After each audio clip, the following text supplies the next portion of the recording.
नमस्कार आप सभी लोगों को। मैं प्रमोद कौशल आप सभी का वेलकम करता हूं अपने YouTube प्लेटफॉर्म सर्वोदय इंस्टीट्यूट पर। देखिए, पुलिस का नोटिफिकेशन आ चुका है। एक महीने नोटिफिकेशन क्या, री एग्जाम की डेट आ गई। अब मान के ये चलिए कि एक महीने बचा है। सभी लोग बहुत मेहनत करना शुरू कर दीजिए, क्योंकि जाहिर सी बात है, सीटें 60,000 है, फॉर्म 50 लाख है। लेकिन इस बार एग्जाम बहुत वेल प्रूफ तरीके से होगा। लीक होने के चांसेस 1% भी नहीं है।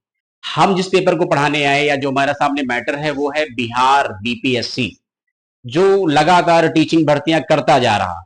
कम से कम और स्टेट को इससे तो सीख लेनी चाहिए कि बिहार ने कितनी भर्तियां कर ली, कितनी और करेंगे। अभी हमको चर्चा मिल रही है कि शायद कुछ 1.5 लाख और भर्तियां करने का प्लान है बिहार में ना।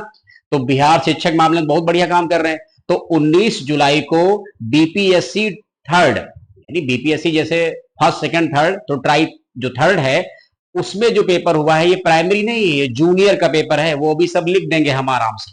ये जूनियर पेपर है जिसमें 30 नंबर में हिंदी और इंग्लिश और 40 नंबर में जीएस। बाकी आपका सब्जेक्टिव होता है जूनियर में, जिस विषय से आप जुड़े होंगे, हिंदी है या इंग्लिश है या आपका साइंस है या आपका जीएस का पोर्शन है, एसएसटी वगैरह। तो ये जो हम बात कर रहे हैं ये पार्ट 2 है। पार्ट 1 में हिंदी और इंग्लिश, पार्ट 2 में जीएस और पार्ट 3 में आपका सब्जेक्टिव। तो पार्ट 2 में जो 40 क्वेश्चन है वो हम आप सबके साथ डिस्कशन करने जा रहे हैं, जो 19 जुलाई 2024 को हुआ। ध्यान रखेंगे, वो सब लिख देंगे ताकि आपको पढ़ने। और कोई क्वेश्चन अगर मुझे नहीं भी आता है, जैसे मैथ का पोर्शन, तो मैं छोड़ दूंगा, आप स्पष्ट उसको देखें। सब कुछ आपको क्रम से मिलेगा, कहीं कोई हड़बड़ाहट नहीं है कि नहीं नहीं वो जो है उछल कूद में फंसे पड़े हैं। देखिए, पहला क्वेश्चन क्या है। पहला क्वेश्चन है कि निम्नलिखित में से शरीर का कौन सा अंग शरीर के संतुलन को नियंत्रित करता है। हालांकि बहुत टफ क्वेश्चन नहीं है जनरल साइंस का क्वेश्चन। साइंस को मैंने कोई उस तरीके से कंपटीशन में कभी नहीं पढ़ाया, बट चूंकि जो मेरा स्नातक है या जो मेरा बैकग्राउंड है वो तो बीएससी मैथ और साइंस से ही रहा है, तो थोड़ी छोटा मोटा तो चीजें पता ही रहती हैं। तो इसमें लिखा है कान है और सेरेबेलम है, पसली है। जब बिहार की एक बड़ी और समस्या है कि जो उपरोक्त में से एक से अधिक, उपरोक्त में से कोई नहीं, इसमें से 5 वग जाए, 4 रखे तो प्रॉब्लम अब खत्म हो जाए। तो बच्चों में ये, हालांकि उपरोक्त में से एक से अधिक ये तभी होंगे जब वो पॉइंट, जो क्वेश्चन है वो ऑप्शन के अकॉर्डिंग मूवमेंट कर रहा होगा, तब इसमें जो सही आंसर है वो ए के साथ जाएंगे, कान के साथ जाएंगे। देखिए, हम कोई आंसर की नहीं मिलवाने आए, ना हमको कोई जल्दबाजी है उछल कूद करने। जैसे पेपर आया नहीं, 10 मिनट में आंसर की जारी। तीन चार टीचर आए, गड़बड़ गड़बड़ करके 2-4 सवाल बताए, 2-4 अपने घर चले गए, कहन हुआम स्वाहा। ठीक, 31 क्वेश्चन हो गया ना। निम्न में से मतलब शरीर का कौन सा अंग शरीर के संतुलन को नियंत्रित करता है। हिंदी का ही है ये, इंग्लिश मीडियम नहीं मिला हमको। फिर इसके बाद क्या है, 32 में आओ, क्या लिखा है। ठीक है, ये सब पढ़ लीजिएगा। देखिए, एक बेसिक नॉलेज है, हम नहीं कहते बीपीएससी में आया तो ये सब में आएगा। जनरल साइंस सबको पता थोड़ी बहुत होनी चाहिए। बात करते हैं, हाल ही में नेपाल सरकार द्वारा किस शहर को देश की पर्यटन राजधानी घोषित किया गया। ये रिसेंट का क्वेश्चन है, हो सकता है आपको किसी चैनल ने पढ़ाया हो, हमने बताया नहीं बताया वो अलग बात है। देखिए, ये तीनों जो सिटी हैं, काठमांडू, पोखरा, लुम्बिनी। लुम्बिनी जानते हो, कपिल वस्तु, आपको याद आ गया होगा, जो है हम जिनकी बात कर रहे हैं, महात्मा बुद्ध की। तो मतलब कहने का है, तीनों ऑप्शन तमिलनाडु के हैं, सॉरी नेपाल के हैं। अब काठमांडू तो उनकी ऑफिशियल कैपिटल है, इससे मतलब नहीं, इसको तो हाल ही बनाएंगे नहीं, वो पक्का तय है। अब जहां पर झील, पर्वत, झरने या कोई ऐसा एरिया जहां से धौलाधर, ये अन्नपूर्णा, इनका बढ़िया व्यू आता हो, तो ऐसी स्थिति जो है सिर्फ पोखरा में बनती है। बस गंडकी वाले क्षेत्र में जो है पोखरा एक इनका बढ़िया सिटी बना है। और घूमना टहलना हो तो बढ़िया आप जो है सितंबर से अक्टूबर नवंबर के बीच में जाइए, बहुत बढ़िया मूवमेंट के लिए है पोखरा, तमिलनाडु, वहां सॉरी जो है नेपाल में। ठीक है, बाकी नेपाल के पीएम तो चर्चा में ही है, वहां पीएम चेंज हो गए ना, तो ये सब आगे के लिए पढ़िएगा। अब ये नहीं कि बीपीएससी को देख के तो इसी को ट्राई कर ले। नंबर 2, नंबर 3 पे आओ, क्या लिखा है, मैग्नीज।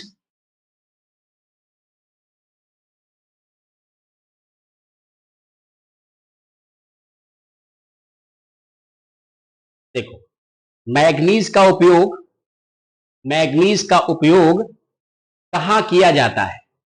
ठीक है, जैसे आप लोग केमिस्ट्री में पढ़ते हैं, बहुत सारे मेटल धातुएं होती हैं। ठीक है, तो बैटरी उत्पादन में माचिस, माचिस में तो फास्फोरस है, फोटोग्राफी में नहीं। तो इसका मतलब किस किस में जाएंगे हम, 33 का राइट आंसर क्या होगा? बैटरी उत्पादन। ऐसे आपको समझने में आसानी रहेगी। हम कहते हैं कभी कोई विद्यार्थी को जब कभी ओल्ड पेपर की नीड पड़ेगी, अपने इस यूट्यूब प्लेटफॉर्म पे सारे ओल्ड पेपर का कलेक्शन हम रखेंगे, यानी कभी किसी को कैसी भी रिक्वायरमेंट हो आप हमारे चैनल पे आइए और सारे ओल्ड पेपर आपको मिलेंगे जो भी एग्जाम होते हैं इंडिया भर में। एक पॉइंट कंप्लीट हो गया। अब आप बात करते हैं क्वेश्चन नंबर 35 की ना, तो अभी रुक जाइए, 34 को भी तो ले आए, इसमें 34 से मुलाकात कर लो। देखो क्या लिखा है, कांग्रेस सोशलिस्ट पार्टी, ये क्वेश्चन आया है हिस्ट्री का, मॉडर्न हिस्ट्री का, थोड़ा और समझा देंगे आपको। कांग्रेस सोशलिस्ट पार्टी सीएसपी का गठन किस वर्ष हुआ? ध्यान रखिए, जब भारतीय राष्ट्रीय कांग्रेस बनी। अब एक तो आंसर देना है मुझे, मैंने आंसर दे दिया कि इसका आंसर क्या होगा? 34 होगा। आप प्रसन्न हो गए, आंसर मिल गया, लेकिन जहां जरूरी होगा वहां समझाएंगे ना हम आपको। तो अब कांग्रेस सोशलिस्ट पार्टी, जो सोशल मतलब क्या है? समाजवाद। कांग्रेस समाजवादी दल, इसकी स्थापना 1934, जयप्रकाश नारायण, राम मनोहर लोहिया, मीनू मसानी, आचार्य नरेंद्र देव, ऐसे दिग्गज लोगों ने। लेकिन जवाहरलाल नेहरू का इससे कोई मतलब नहीं है, महात्मा गांधी का इससे कोई मतलब नहीं, वल्लभ भाई पटेल का इससे कोई मतलब नहीं है, ये सब कर्मठ कांग्रेसी है। तो ये दल आ कहां से गया? भाई इंडिया तो आजाद नहीं हुआ, तो ये कांग्रेस से ही अलग हो रहा है। कांग्रेस से ही एक किसान का दल अलग होगा, कांग्रेस से एक समाजवाद का दल अलग होगा। आप देखोगे अभी भी प्रेजेंट टाइम में एक समाजवादी पार्टी है, मुलायम सिंह यादव जो अब नहीं रहे, उनके पुत्र हैं अखिलेश यादव, वो संभाल रहे हैं, लेकिन राम मनोहर लोहिया के चेले हैं मुलायम सिंह यादव। ठीक है, ये बात हो सकता है कुछ विद्यार्थी अगर हिस्ट्री में पढ़ते समझते होंगे तो जानते होंगे। ठीक है, तो मतलब कहने का ये है कि स्थापना 1934 में है, एक मीटिंग का आयोजन किया गया था पटना में, तो ज्यादातर इसमें उत्तर प्रदेश और बिहार के ही लीडर का इन्वॉल्वमेंट है। ठीक है, मीनू मसानी, जयप्रकाश नारायण, आचार्य नरेंद्र देव, ठीक है, राम मनोहर लोहिया जैसे लोग शामिल हैं। लेकिन ये 1948 में एक प्रकार से बिल्कुल समाप्त हो जाएगा या खत्म हो जाएगा। इस दल की ज्यादा उपयोगिता आजादी के बाद आपको नजर नहीं आएगी। समझ में नहीं आया किसकी बात कर रहे हैं? कांग्रेस सोशलिस्ट पार्टी, स्थापना 1934 में, किसके द्वारा की गई? ये नाम मैंने बोले हैं, वीडियो को बार बार रिकॉर्ड करके पॉज करके सुनते रहे। बात करते हैं question number 35, most important question, किसी भी एग्जाम के लिए मोस्ट इंपॉर्टेंट क्वेश्चन। हमने इसको जिस प्लेटफॉर्म पे इससे पहले मैं पढ़ा रहा था, जिस इंस्टीट्यूट में, वहां मैंने पढ़ाया भी था, बताया भी था, आज फिर बोलना चाह रहा हूं।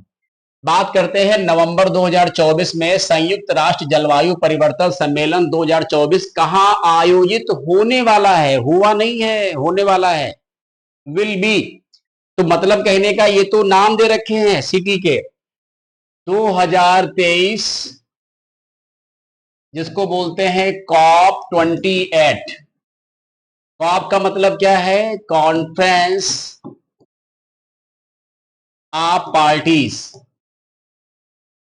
ये कॉप की बैठकें हैं, लिखा नहीं उसने, वो लिख सकता था ना, संयुक्त राष्ट्र जलवायु परिवर्तन सम्मेलन, इसको बोलते हैं UNFCCC। UN का मतलब यूनाइटेड नेशन, F का मतलब फ्रेमवर्क, C का मतलब convention, convention on climate change. क्या लिखेंगे? कन्वेंशन ऑन क्लाइमेट चेंज, याद आया? इसी को हिंदी में बोलते हैं संयुक्त राष्ट्र जलवायु परिवर्तन सम्मेलन, या इसको क्या बोल सकते हैं? कॉप 28। लेकिन ये बात तो 2023 की हम कर रहे हैं। 2023 में ये बैठक कहां हुई थी? दुबई में हुई थी, याद आया कुछ? नवंबर मंथ में। ये भी एग्जाम में आई हुई है। अब इन लोगों ने क्या पूछा? अगला पूछा है, पूछना भी अगला चाहिए, पुलिस के एग्जाम के लिए इंपॉर्टेंट है, पीसीएस के लिए, आरओ के लिए, जितने भी एग्जाम, डीएसएसबी वगैरह के लिए मोस्ट इंपॉर्टेंट है कि जलवायु, ये अक्सर क्वेश्चन आते हैं पीसीएस वगैरह में। तो अब पूछ रहा है कि 24 में बैठक कहां होनी है? तो 2024 की बैठक है, उसको बोलेंगे कॉप 29। कहां होनी है? बाकू। किसकी राजधानी है? अजरबैजान। अजरबैजान, बाकू याद रखो, जैसे बहुत लोग तंबाकू पुड़िया नहीं खाते हैं, तंबाकू से बाकू। अजरबैजान की राजधानी भी मालूम चल गई, और बाकू में होना है। होना कब है? एक्चुअली में भी अकॉर्डिंग टू गूगल दिखा रहा है डेट 11 से 22 नवंबर 2024 अक्सर नवंबर में होती है, डेट में ऊपर नीचे हो सकता है, हम नहीं कह सकते कुछ ना। ये डेट दिखा रहा है। ये बैठक कहाँ है? Azerbaijan Baku. तो ये आपका आंसर क्या सही हो गया? सी इज द राइट आंसर। 35 का सी मिला, सब में गोला बना रखा है हमने, आराम से आप टिक कर लीजिएगा, चेक कर लीजिएगा। अभी तो आंसर की आई नहीं है, उम्मीद है कि अगस्त के फर्स्ट वीक में आंसर की आएगी, उससे सही से मिलाइएगा, उससे सिलेक्शन होता है। ये यूट्यूब में जो उछल पछल चल रही वो वही जाने। अब बात करते हैं 2025 की बैठक। इसको हम लोग क्या बोलेंगे? कॉप 30। याद आया? Conference of parties. और ये बैठक कहां होनी है? ये भी नवंबर में है और ये होगी ब्राजील में। अभी ब्राजील ने सिटी डिसाइड नहीं किया है। जैसे विंटर ओलंपिक 2030 और 2034 आ चुके हैं, ये भी मैं आपको बताऊंगा, इंतजार करिए, बस जुड़ने का प्रयास करिए। हमने कहा पुलिस का इस बार देखते हैं जीएस का पोर्शन कितना ज्यादा फंसता है। यहां तक कंप्लीट हो गया। ये जो 36 क्वेश्चन है ये मैथ का है, मैथ हमारा कोई ताल्लुकात नहीं है। अरे गुणा भाग करेंगे तो उसको कर ले जाएंगे, इतना भी बहुत बड़ी मैथ तो नहीं है। कक्षा 6 7 8 की मैं, लेकिन अब ज्यादा है कि जो हमारा विषय हम उसी में रहे, उसी में खुश हैं। हम जीएस तक ही सीमित है, हमें और किसी से कोई मतलब नहीं। रीजनिंग मैथ कंप्यूटर हमारा कोई वास्ता नहीं। ये 36 क्वेश्चन है, विद्यार्थी स्वयं ट्राई करे, क्योंकि कक्षा 6 7 8 पास किए हो तभी इंटर में आए हो। अगला क्वेश्चन यहां तक हो गया। अब बात करते हैं 36 तक मुलाकात हो गई है, 37 से मुलाकात करिए।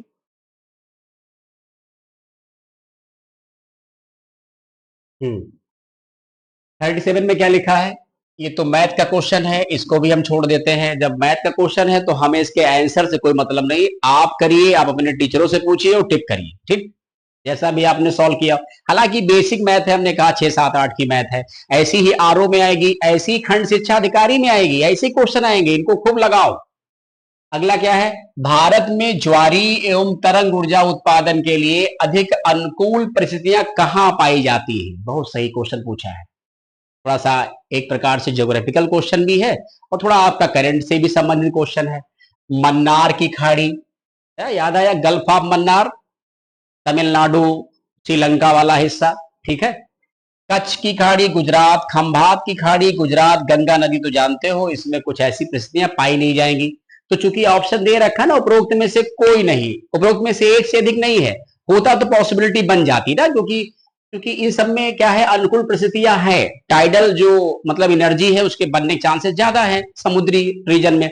तो इसका मतलब सही आंसर क्या होगा? C is the right answer, Khambhat की खाड़ी। याद आया ना? क्योंकि और ऑप्शन दिया नहीं है। इसके बाद क्या देखेंगे? Question number 39।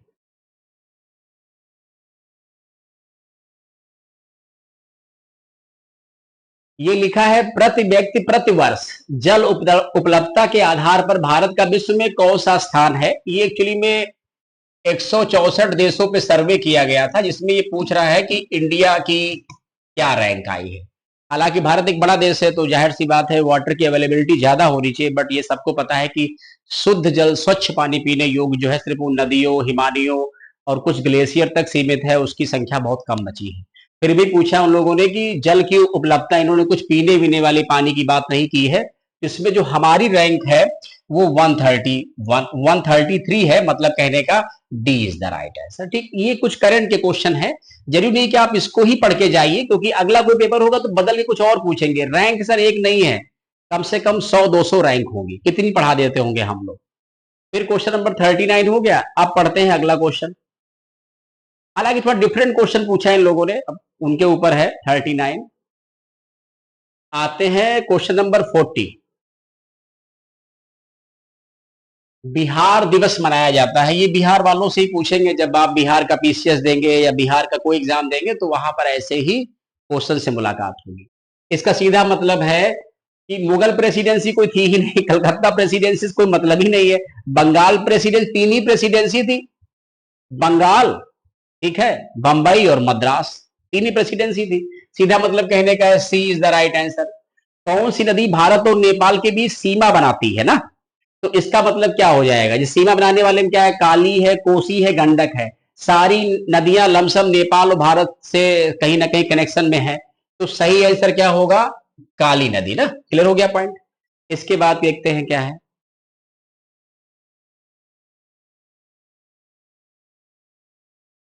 क्वेश्चन नंबर 42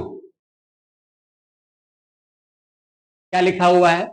ये 26/11 मुंबई आतंकवादी हमलों दौरान अपनी भूमिका के लिए प्रसिद्ध, ये बात सही, इनकी बड़ी भूमिका थी, डॉक्टर सदानंद दाते को मार्च 2024 में जान के लंबा चौड़ा क्वेश्चन किया है ताकि आप डर जाओ। ठीक है, ये सब ना लिखते तब भी व्यक्ति जान जाता, लेकिन कहते नहीं बहुत बड़ा आपका दूर से थोड़ा प्रचार कर दिया जाए ना। तो प्रसिद्ध हैं डॉक्टर सदानंद दाते, आईपीएस अफसर हैं, मार्च 2024 में निम्नलिखित किस बल के प्रमुख के रूप में नियुक्त किए गए? बीएसएफ में नहीं, नीना सिंह, इन्फोर्समेंट डायरेक्टरेट नहीं, सीआरपीएफ नहीं, सीधा मतलब है NIA, national investigation agency, national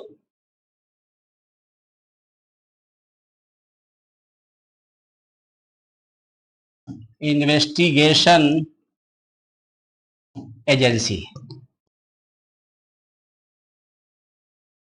याद आइए, एनआईए। इसके बाद क्या है अगला पॉइंट?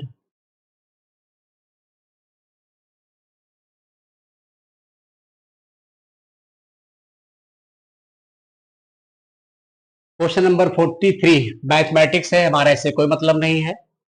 44 मैथमेटिक्स है, आप लोग कर लीजिएगा, इससे भी हमारा कोई मतलब नहीं है। 45 से हमारा मतलब है, क्या लिखा है? विश्व का कौन सा देश अपने संविधान में गर्भपात का अधिकार सुनिश्चित करने वाला पहला देश बना है? इसको पहला यूरोपियन देश भी कह सकते थे, वो ये क्वेश्चन मैंने पढ़ा रखा है इससे पहले वाले प्लेटफॉर्म पर, श्योर आपको मिल जाएगा। जो विद्यार्थी हमसे पढ़े हैं, हमसे जुड़े हैं, वो जरूर इस बात को सहमत होंगे।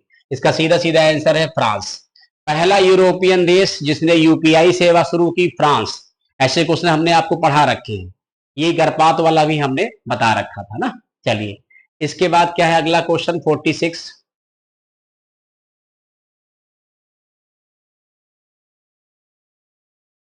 चलो, Asiatic Asiatic society of Bengal, Asiatic society of Bengal की स्थापना किसके द्वारा की गई? Sir James Tod, sir William Bentinck, sir William Jones. 1784, Calcutta, sir William Jones, Asiatic society of Bengal. ठीक। साइमन कमीशन के गठन की घोषणा कब की गई? ये समझने वाला क्वेश्चन है, कई विद्यार्थियों ने हमसे पूछा। देखिए, साइमन कमीशन के गठन की को घोषणा या नियुक्ति की बात करें, इससे कोई फर्क नहीं पड़ता ना, क्योंकि ब्रिटेन में चुनाव होने थे तो 1 साल पहले ही आ गया था। तो इसकी नियुक्ति की बात करिए तो क्या है इसकी नियुक्ति? 8 दिसंबर 1927, 8 नवंबर 1900, आपको फंसा दिया इसने, 8 नवंबर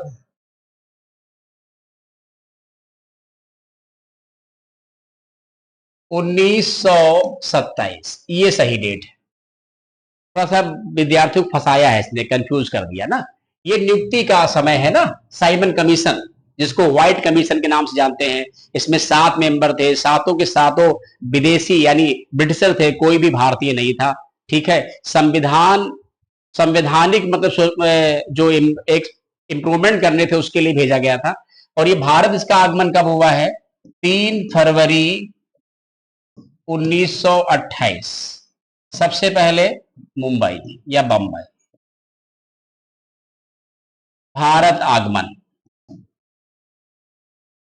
गठन तो वही किया गया होगा ना, लंदन में, ब्रिटेन में। तो नियुक्ति या गठन 8 नवंबर 1927, भारत आगमन क्या है?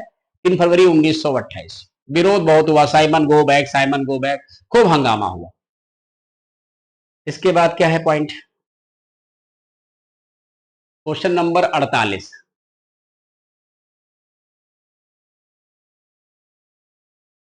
श्वास प्रक्रिया के लिए निम्न में से कौन सा कथन सत्य है? ऊर्जा स्रावित होती है, एटीपी के रूप में भंडारित होती है, ऊर्जा कभी स्रावित नहीं होती, गलत। ऊर्जा स्रावित होती एडीपी, एडीपी जानते हो गए, एंडोसिन ट्राइफॉस्फेट, एंडोसिन जो है मतलब डाइफॉस्फेट। सही आंसर क्या होगा? 48 का ए सही होगा, ए के साथ जाएगा ना। या एक बार आंसर की भी आएगी, हो सकता है किसी में 19-20 का फर्क हो, हम नहीं कह सकते, हम तो अपनी कोशिश में हैं कि सारे आंसर जो हम आपको जो मेरा विषय उसमें गलत बिल्कुल नहीं, कोई परसेंट नहीं होगा।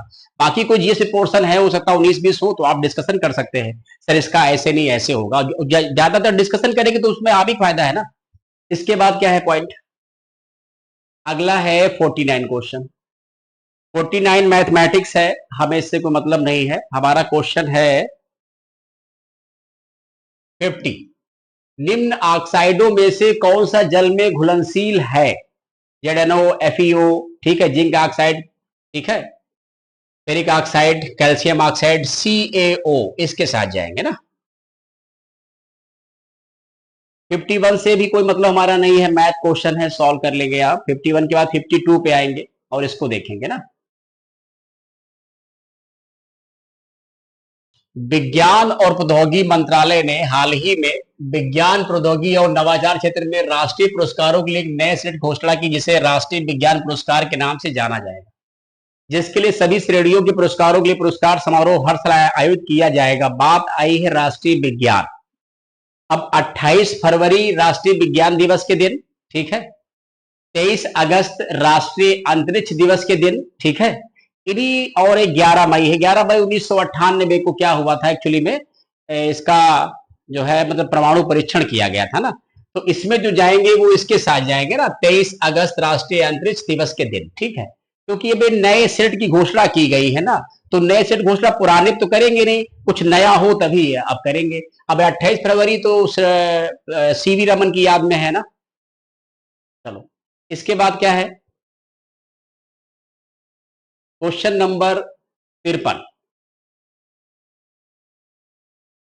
क्या लिखा है, झारखंड का घाटशिला किस खनिज उत्पादन के लिए प्रसिद्ध है? अभ्रक बॉक्साइट ने, यूरेनियम या तांबा सही है, तो तांबा is the right answer. Uranium भी होता तो सही हो जाता। ये सब आप झारखंड वगैरह, छत्तीसगढ़, मध्य प्रदेश, राजस्थान, थोड़ा इनमें ज्यादा उपस्थिति है। अपने यूपी में देखेंगे तो कुछ ही उधर बुंदेलखंड वाले जो जिले हैं, इलाहाबाद के उधर वाले, वो सिर्फ मिलेगा और कहीं नहीं मिलेगा, इधर तो बिल्कुल कुछ नहीं है। 54 क्वेश्चन,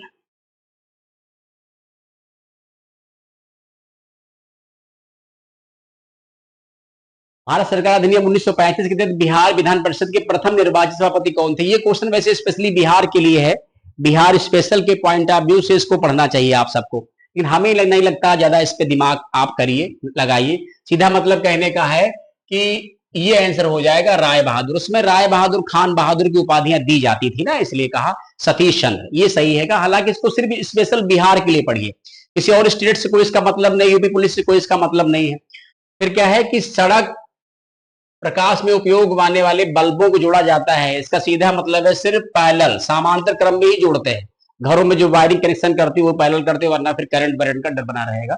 इसके बाद क्वेश्चन नंबर क्या है अगला, 56 मैथमेटिक्स है, हमें मतलब नहीं है, 57 चाहिए हमें, ठीक है, 57 ना।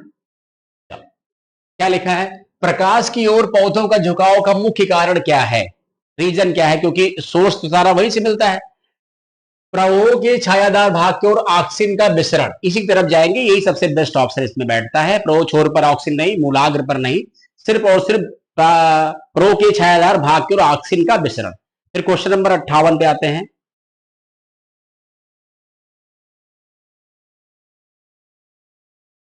ये क्वेश्चन करंट का है, 58 क्वेश्चन करंट का है। ये किसी और एग्जाम में भी आ सकता है, अच्छा क्वेश्चन है, क्योंकि जिस व्यक्ति की बात कर रहे हैं, जनवरी 2024 में देश के चुनाव आयोग के फैसले के खिलाफ पेशावर उच्च न्यायालय है, या उच्च लिख दिया है, ये भी कलाकार कम नहीं है। ये जब जो लाहौर और ये पेशावर, ये सब ब्रिटिश टाइम पर खोले गए हाई कोर्ट हैं। जैसे अपने इंडियन पढ़ते हो भाई, पूरा पाकिस्तान है तो अंग्रेजों की वजह से अलग हुआ, वरना सब एक ही था। तो आपको क्या लग रहा है, सीधे सीधे हाई कोर्ट यही खोले गए, लाहौर में, कराची में, जहां जहां, ये सब ब्रिटिश टाइम पर खोले गए।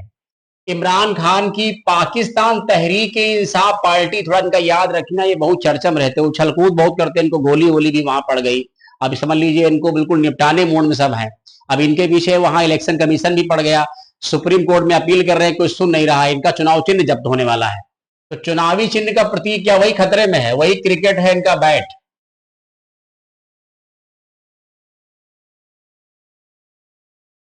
ठीक है, बल्ला कह सकते हो, बॉल मत करना।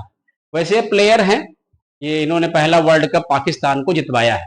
ठीक, बाकी कोई मतलब है नहीं, चर्चा में खूब रहते हैं ये। इनकी 3-4 पत्नियां भी हैं। ठीक है, कोई जादूगर है, कोई कुछ है। इसके बाद क्वेश्चन क्या है, अगला क्वेश्चन 59।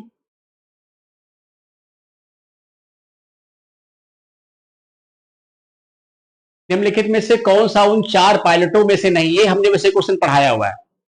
24-25 के लिए, 25 में ही होगा, 24 क्या होगा, 25 के लिए मिशन है ये।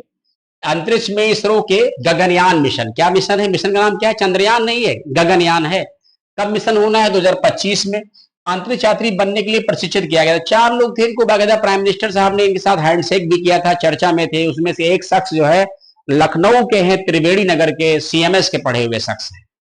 ये अच्छी बात है, बहुत लोग जो लोकल लखनऊ के होंगे या उत्तर प्रदेश से बिलोंग करते होंगे पक्का जानते होंगे ये एरिया कहां पड़ता है। वो शुभांशु शुक्ला जी हैं। तो इसमें कैप्टन पीबी नायर हैं, पीबी नायर जी हैं, शुभांशु शुक्ला है, अजीत मतलब कृष्णन भी है, एक व्यक्ति नहीं है। तो इसमें क्या हो जाएगा, उपरोक्त में से एक से अधिक। चौथा नाम भी नोट कर लीजिए आप लोग, वो क्यों रह जाए, ताकि आने वाले समय में उसका फायदा मिल जाए आपको ना।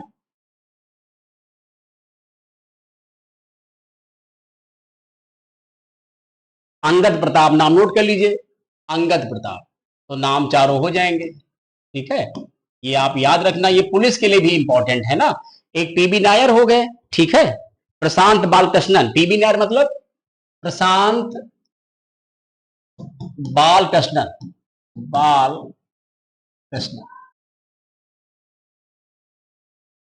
बालकृष्णन, ठीक है, पीबी नायर। क्लियर हो गया पॉइंट।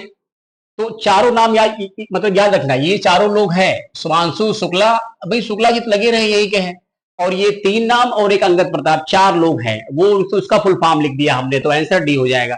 भारत में पानी का सर्वाधिक उपयोग किस प्रयोजन के लिए किया जाता है, सिंचाई, घरेलू उद्योग, सिर्फ और सिर्फ सिंचाई इज राइट आंसर, क्योंकि ज्यादातर हमारे यहाँ एग्रीकल्चर भूमि है, कृषि प्रधान देश है, तो एग्रीकल्चर ही आएगा। सेकंड नंबर पे इंडस्ट्री हो जाएंगी, फिर अपने घरेलू का अमर हो जाएगा ना। इसके बाद क्वेश्चन नंबर 60 के बाद देखते हैं क्वेश्चन नंबर 61 की तरफ। चलो इसको देख लो आप लोग। इसमें क्या लिखा है, भारत के राष्ट्रीय पुस्तकालय में अपनी यात्रा उद्घाटन के साथ किसने शुरू की थी। तो ये बात सही है, 1835 में कलकत्ता में लाइब्रेरी के तौर पे स्थापना की गई थी। ठीक है, तब गवर्नमेंट ऑफ इंडिया फंडिंग भी करती थी ना, फंडिंग बहुत करती थी। Sorry, government of India, sorry नहीं, ब्रिटेन की सरकार जो थी वो सपोर्ट करती थी लाइब्रेरी का, कि जो थोड़ा बंगाल क्या था, एक प्रबुद्ध वर्ग था, पढ़े लिखे लोग भी मतलब ज्यादा थे, डेवलपमेंट भी, और सबकी बंगाल को ही पहले उन लोगों ने अपनी राजधानी माना, वही पहला गवर्नर जनरल बैठाया। तो ये जो सही आंसर है वो ए के साथ जाएंगे। मार्च 1836 में कलकत्ता पब्लिक लाइब्रेरी जो थी वो पब्लिक के लिए ओपन हुई थी, स्थापना 1835 की है, ये ध्यान रखना। ठीक है, इसके बाद क्या है पॉइंट, 61 के बाद है क्वेश्चन नंबर 62। इसको देख लेंगे हम लोग। ठीक है, इसमें क्या लिखा है, केंद्रीय विधानसभा में हानि रहित बम, ये भाषा है सिर्फ उनकी, ऐसा बम जिससे किसी नुकसान ना हुआ हो, किसी की मृत्यु ना हुई हो, सिर्फ धमाके करना था, या ब्रिटिश के बहरे गानों में अपनी आवाज पहुंचाना था, ऐसा मानना था। इसमें कहीं नहीं जाना है, चंद्रशेखर आजाद नहीं होंगे, जतिन दास, ये वही 64 दिन वाले हैं जो जेल में इनकी मृत्यु हो जाएगी लाहौर सेंट्रल जेल में, और बटुकेश्वर दत्त, ठीक है, इन्हीं साथ थे भगत सिंह, भगत सिंह। पॉइंट क्लियर हो गया ना। तो अब इसके बाद क्या है पॉइंट यहां पर, फिर आता है, तो यही है, ये बात कब की है, ये बात है 1920 क्लियर हो गया ना। जो बम फेंका था, बहुत पूछते हैं बम किसने फेंका, भगत सिंह, किस इनमें इसका साथ किसने दिया, बटुकेश्वर। रीजन क्या था कि पूछा गया किस क्रांतिकारी को अंग्रेजी आती थी, थोड़ा बहुत बटुकेश्वर दत्त को ही आती थी, भगत सिंह को तो खैर आती थी प्रॉपर तरीके से, तो बटुकेश्वर दत्त को थोड़ी बहुत इंग्लिश आती थी, बोले इन्हीं साथ में ले लो बढ़िया रहेगा, क्योंकि वहां इंग्लिश में ही बोलना था। फिर क्या पॉइंट है, सिनेमा में आजीवन योगदान के लिए, सिनेमा में आजीवन योगदान के लिए दादा साहब फाल्के पुरस्कार 2023 से किसे सम्मानित किया गया है ना। तो इसका आंसर क्या हो जाएगा, इसका आंसर हो जाएगा सिर्फ और सिर्फ वहीदा रहमान, ये सब में।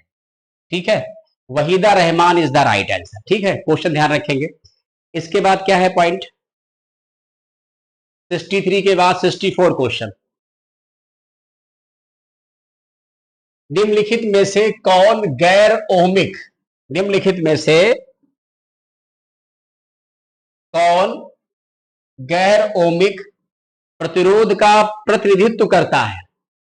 अब गैर मतलब जो ओम के नियम का ना, जो ओम के नियम को ना फॉलो करते हो, डायोड है, इस तरीके के जो पॉइंट होंगे वही सब आएंगे इसमें। ठीक है, रेक्टिफायर हो गए, गैसे हो गए, क्रिस्टल हो गए, सब एग्जाम्पल है। उसी में जो है बल्ब वगैरह हो जाएंगे। तो तांबा नाइट्रोस कोई मतलब नहीं है। टार्च बल्ब जो है ये गैर ओमिक यानी जो ओम का नियम है उसका फॉलो नहीं करते हैं, ये उसके एग्जाम्पल में आ जाएगा ना। ये हमने आपको बोल दिया है। बल्ब, फिलामेंट, डायोड, अर्धचालक, ट्रांजिस्टर, ये सब उसके क्या होंगे, एक प्रकार के एग्जाम्पल हो जाएंगे ना। इसके बाद 64 का ए हो गया। अब बात आती है इसके बाद 64 के बाद, 64 के बाद बात आती है अगली बात ना। चलो देख लेते हैं।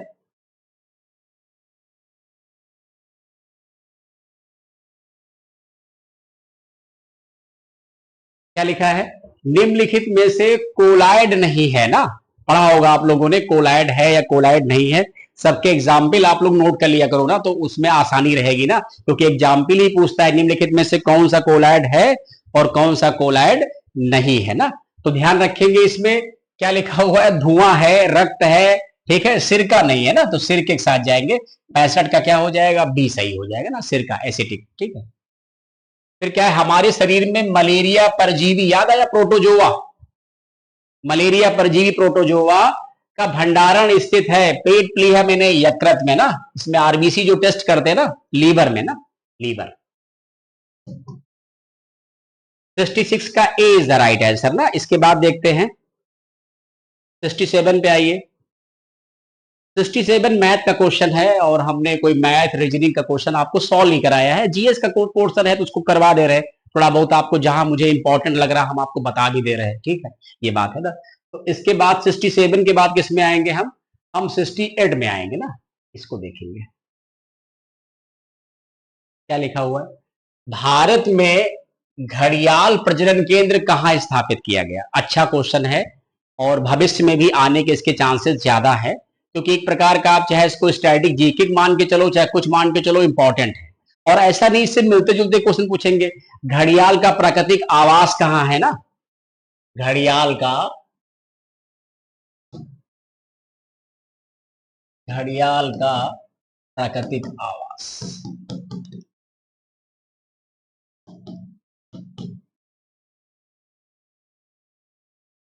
चंबल नदी, यमुना की सहायक।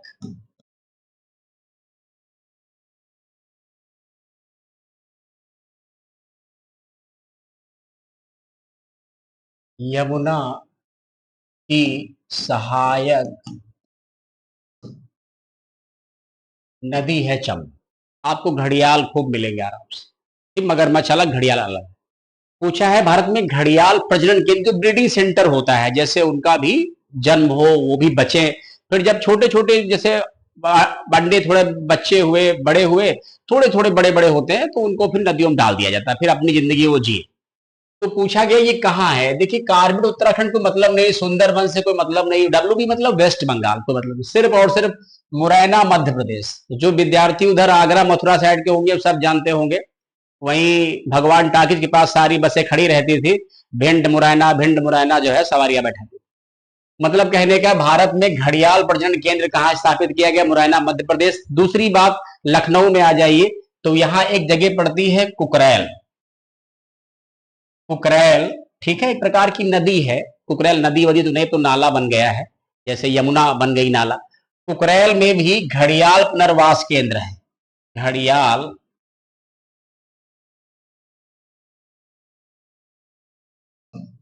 पुनर्वास केंद्र। ठीक है, ये कहां पड़ेगा, कुकरैल पड़ता है लखनऊ उत्तर प्रदेश, यूपी। मुरैना मध्य प्रदेश। ठीक है, डिस्ट्रिक्ट है मुरैना, छोटे छोटे डिस्ट्रिक्ट, वो बड़े डिस्ट्रिक्ट नहीं है। ठीक है, मुरैना मध्य प्रदेश, तो लखनऊ यूपी, यहां दो जगह मिलेंगे। आप कभी टहलने घूमने जाइए, देख लीजिए, आपको घड़ियाल जो है पुनर्वास केंद्र है, यहां आपको छोटे छोटे बच्चे मिलेंगे।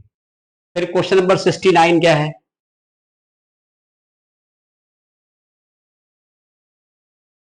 देखो, प्राकृतिक संसाधनों के संरक्षण के लिए अफ्रीकी सम्मेलन, कभी कभी कुछ कॉन्फ्रेंसेज हैं जो जैसे रामसर सम्मेलन हो गया, ठीक है, या मालूम चला कोई इन्वायरमेंट के सम्मेलन हो गए, तो ये कभी कभी पहले जो सम्मेलन होते पूछते हैं, हिस्टोरिकल है, थोड़ा डिफिकल्ट भी होता है, किसका पढ़े किसका ना पढ़े, लेकिन अब यहाँ क्वेश्चन तो आ गया है। तो किस वर्ष में आयोजित किया गया? हालांकि हिस्टोरिकल क्वेश्चन है, इसको गूगल से ही लोग देख के बताएंगे, और कहाँ बता देंगे, या किसी के पास लिखा हो मैटर तो बहुत सारे सम्मेलन, green house effect, global warming, बहुत सारे हैं। तो 1968 पे जाइए, यही सही होगा। अगर ये आपने टिक किया है या ऐसा आंसर सोचा है तो फिर आप सही हो सकते हैं। अब देखते हैं आयोग वाले क्या मानते हैं, ठीक है। मोस्ट इंपॉर्टेंट क्वेश्चन आने वाले एग्जाम के लिए भी अच्छा है, बड़ा बढ़िया क्वेश्चन है सुभाष चंद्र बोस जी के बारे में कि सुभाष चंद्र बोस भारतीय राष्ट्रीय कांग्रेस के अध्यक्ष कब बने। एक बहुत फेमस पर्सनालिटी, आईसीएस परीक्षा क्वालिफाई किए हुए व्यक्ति, चौथी रैंक पूरे एग्जाम में, कलकत्ता के मेयर, ठीक है, कई सारा पढ़ाने का अनुभव, एक ग्रेट पर्सनालिटी, कई विदेश यात्राएं, विदेशों में परचम गाड़ने वाले व्यक्ति, कई सारे दलों के संस्थापक, एक बहुत बड़ी भूमिका है सुभाष चंद्र बोस की। तो सुभाष चंद्र बोस किस वर्ष भारतीय राष्ट्रीय कांग्रेस के अध्यक्ष थे? अब इसमें थोड़ा है, जैसे पहली बार और दोबारा, दो बार बन गए ना वो। एक बार कब बने हैं? 1938 में, ठीक है। अब किस वर्ष भारतीय राष्ट्रीय कांग्रेस के अध्यक्ष थे ना, तो इसमें आप 1938 ही लगाए, क्योंकि इसी को पूरा उन्होंने किया है। और 38 वाले में कहां थे? हरिपुरा। हरिपुरा कहां पड़ता है? गुजरात, ठीक है। सुभाष चंद्र बोस कांग्रेस के पहली बार अध्यक्ष कब बने? 1938। अब दोबारा में क्या था? दोबारा में ड्रामा हो गया। महात्मा गांधी, वो मैंने आपको क्लास पढ़ाते हुए बताया भी है, महात्मा गांधी से इनका थोड़ा बहुत हो गया। अब एक्चुअली में क्या था, महात्मा गांधी ने एक अपना खड़ा कर दिया उम्मीदवार, पट्टाभी भी सीतारमैया, इधर सुभाष चंद्र बोस फिर खड़े हो गए। तो हुआ क्या, चुनाव हो गया। अब चुनाव में जो महात्मा गांधी का उम्मीदवार था वो 200-250 वोट के आसपास अप्रोक्सीमेट हार गए। अब उसमें कांग्रेस की बेइज्जती हो गई। अब उसमें डॉक्टर राजेंद्र प्रसाद, पट्टाभी, सॉरी, जेबी कृपलानी, ठीक है, वल्लभ भाई पटेल, ये सब महात्मा गांधी गुट के थे, जवाहरलाल नेहरू। सुभाष चंद्र बोस से फिर थोड़ा सा वो कुछ ऐसा बर्ताव हुआ। उनको ये बात का जब एहसास हुआ तो उन्होंने कहा, पहले मुझे पता होता गांधी जी इस बात से अपसेट है या नहीं है, कुछ बात है, मतभेद है, तो मैं चुनाव ही नहीं लड़ता, मैं पीछे हट जाता। तो जो 1938 का हरिपुरा, फिर 1939 का त्रिपुरी संकट कहा जाता, उसको क्या बोलते हैं? त्रिपुरी। और ये कहां पड़ेगा? ये पड़ेगा मध्य प्रदेश, मध्य प्रदेश। तो दो बार कांग्रेस के अध्यक्ष रहे हैं। इसमें इन्होंने वही 1939 में इस्तीफा दे दिया है। फिर 1939 में ही इन्होंने एक फॉरवर्ड ब्लॉक नाम के नए दल का गठन कर लिया है। 1939 में ही इन्होंने फॉरवर्ड ब्लॉक की स्थापना कर ली, की स्थापना की सुभाष चंद्र बोस जी ने ना। बाकी तो इनका फिर आगे तो बहुत परचम बुलंद है ना, आजाद हिंद फौज, आजाद हिंद सरकार, फिर तो जो करेंगे वो काबिले तारीफ है ना। तो इतना सारा सेक्शन मैंने आपका कवर करवा दिया, ठीक है। अब इस पॉइंट को यही रोकते हैं, शुरू मैंने बता रखा है, आप सभी लोग पढ़ लीजिएगा। जो विद्यार्थी कहीं से आंसर की मिलाए हैं वो मिलाए रखें। अगर आपको थोड़ा सा डिस्कशन के पॉइंट ऑफ व्यू से पढ़ना है तो आप इस पेपर को, क्योंकि मुझे पढ़ाने में लग गए कम से कम 45 मिनट, तो आप समझ जाइए इसका मतलब कुछ पॉइंट पे हमने डिस्कशन डीप में किया है, कुछ पॉइंट हमने हल्के में बता के उनको आगे बढ़ गए, ठीक है। चलिए, बहुत बहुत धन्यवाद, थैंक यू सो मच। सारे ओल्ड पेपर का कलेक्शन मैं करने वाला हूं, प्रयास आज से शुरू कर दिया हूं। जितने भी स्टेट कमीशन के एग्जाम होंगे, जितने भी आरओ, बीईओ, सबका कलेक्शन आपको हमारे इस प्लेटफॉर्म पे मिलेगा। जुड़ते रहिए सभी लोग, एक दूसरे को शेयर करते रहिए। बहुत बहुत धन्यवाद, थैंक यू सो मच।